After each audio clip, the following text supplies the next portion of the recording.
అన్ని దివ్యక్షేత్రాల కంటే స్వక్షేత్రం చాలా గొప్పది. మనసు వాసన ఉంటే ఆలోచన రమ్మంటుంది, ఆలోచన దేహాన్ని పొమ్మంటుంది. నాకు లేని వాసన వైపు నా మనసు పోవట్లేదు, నాకున్న వాసన వైపు పోకుండా ఉండట్లేదు. మనసుకు అపవిత్రత ఏముంటుంది? ఆలోచనలో సంఘర్షణే మనసుకు అపవిత్రత.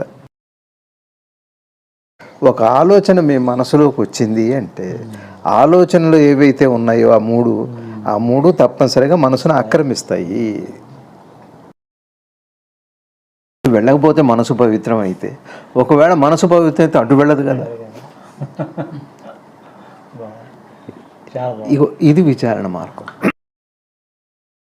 కాబట్టి పరిష్కారం అవసరం ఏముంది? పరిష్కారం లేదని కాదు, సమస్య లేనప్పుడు ఇక పరిష్కారం ఏముంది?